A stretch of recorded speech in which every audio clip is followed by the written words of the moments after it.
जय माता रा मित्रों। गुरु चरणों में वंदन करता हूं और आप सभी मित्रों साधकों का जय माता रा ग्रस्त तंत्र में स्वागत अभिनंदन करता हूं।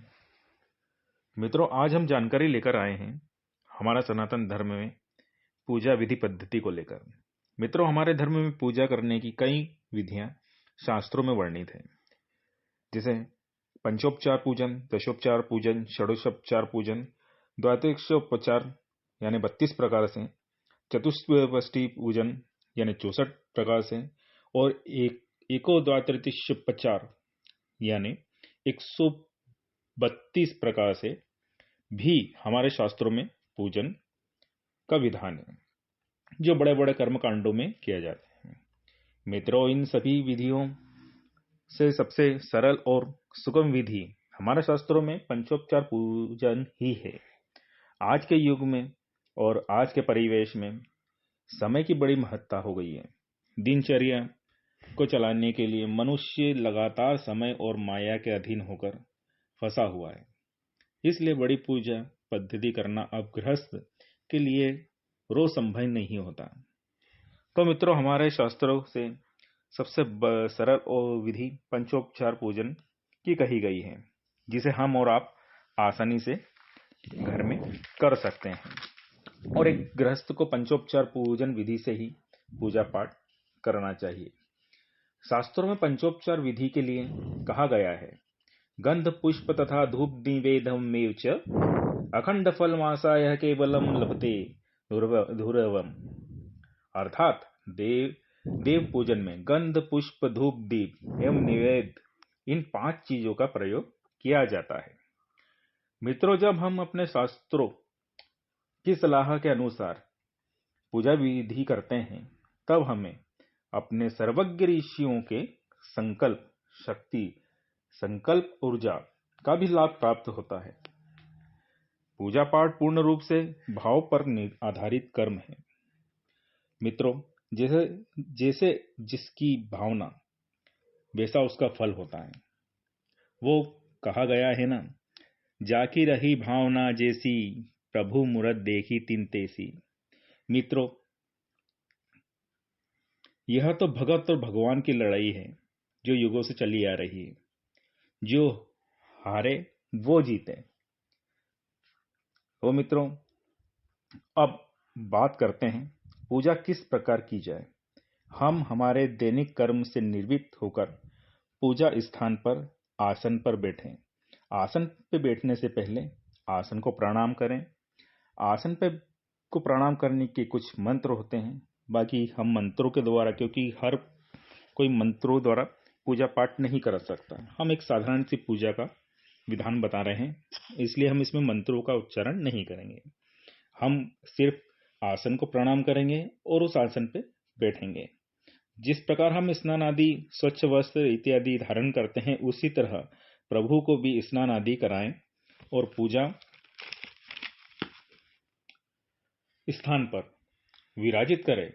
अगर ठाकुर जी के वस्त्र हैं तो उन्हें वस्त्र पहनाएं या उन्हें एक कलावा जनेऊ अर्पित करें। देवी की मूर्ति फोटो पर भी लाल चुनरी चढ़ाएं। कहने का तात्पर्य यह है कि जिस प्रकार हम अपने को स्वच्छ रखते हैं, उसी प्रकार पूजा घर में भी देवी देवता की मूर्ति फोटो जो भी है आपके पास स्वच्छ होनी चाहिए, साफ होनी चाहिए। और जिस प्रकार हम वस्त्र धारण करते हैं, इत्र लगाते हैं, उसी प्रकार देवी देवता की भी पूजा आराधना होनी चाहिए। तत्पश्चात मित्रों, आप आसन पर कुछ देर प्राणायाम आदि करें और ओम मंत्र का 4 से 5 बार उच्चारण गहरी सांस लेकर करें। इससे आपकी चेतना शुद्ध होती है। कहा गया है, देव की पूजा देव बनकर ही की जाती है। इसलिए अंतर्मन चेतना से व बाहरी भौतिक शरीर से भी शुद्धिकरण कर लेना चाहिए। मित्रों, आगे हमें देवी देवता को गंध चंदन लगाना चाहिए। गंध चंदन लगाते वक्त अधिकतर हम एक गलती कर जाते हैं। सदैव हम पूजा में पहले सीधे देवी देवता के मस्तक पर चंदन गंध लगा देते हैं, जो कि गलत है। मित्रों, सर्वप्रथम हमें देवी देवता के चरणों में गंध चंदन अर्पित करना चाहिए। यह भी सूखा हुआ होना चाहिए।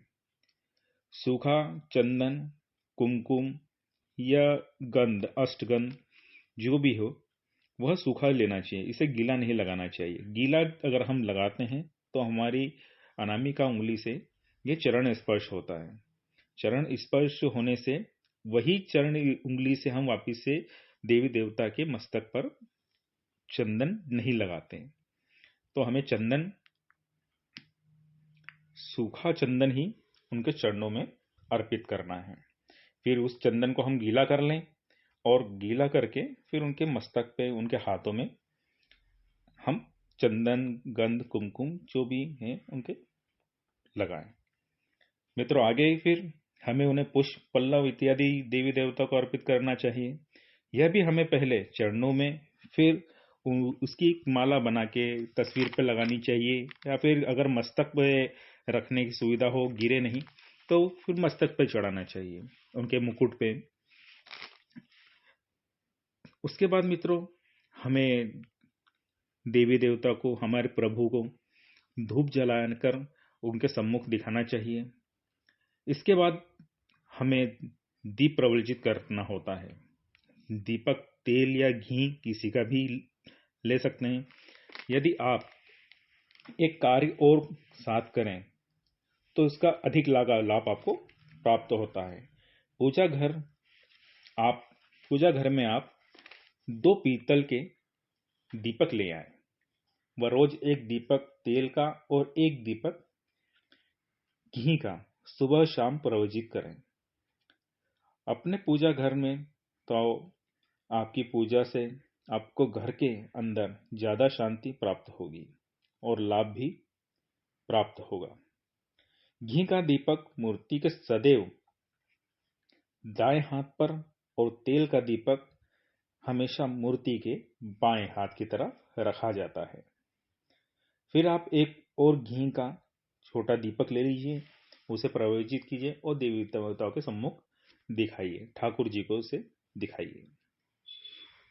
5वीं परिक्रिया में हम निवेद रूप में फल, मिष्ठान इत्यादि अर्पित करते हैं। फल, मिष्ठान निवेद जो होता है वो देवी देवता के सम्मुख रखा जाता है, बिल्कुल उनके सामने। निवेद के साथ ही हमें प्रभु के लिए जल भी साथ में रखना चाहिए। यदि आप जल नहीं रखते हैं तो निवेद के आसपास आचमनी से 3 बार जल निवेद के चारों ओर एंटी क्लॉकवाइज, घड़ी की सुई जिस तरह से चलती के तरह जल छोड़ना चाहिए। यह पूजा पंचोपचार पूजा कही गई है। इसके मित्रों, इस प्रकार हमारी पंचोपचार पूजा पूर्ण हो जाती है। पंचोपचार पूजा के बाद आप अपनी इच्छा अनुसार चालीसा, स्तोत्र, कवच इत्यादि का पाठ कर सकते हैं। पाठ, स्तोत्र आदि किस प्रकार किए जाते हैं वह पूजा में प्राणायाम, स्वास्तिक वाच, पवित्रीकरण किस प्रकार किया जाता है, यह हम आगे के भागों में आपको बताएंगे। कौन से पाठ से क्या फल प्राप्त होता है, इस विषय में भी हम आगे के भागों में चर्चा करेंगे। मित्रों, आज हमने पंचोपचार विधि की शास्त्रोक्त विधि को बताई। आशा करता हूं आपको यह पसंद आई हो। आप अपने जीवन में इससे लाभ ले सकते हैं, यही हमारी कामना है। मित्रों, हमारे चैनल को लाइक और सब्सक्राइब करना ना भूलें। हम सनातन धर्म से जुड़ी हुई जानकारी देने का प्रयास कर रहे हैं, जिससे हमारा सनातन आगे बढ़े और हमारे घर परिवार में भी सनातन का प्रचार हो, हमारे बच्चे भी सनातन के विषय में जानकारी प्राप्त कर सकें और सही जानकारी प्राप्त कर सकें। जय माता राम।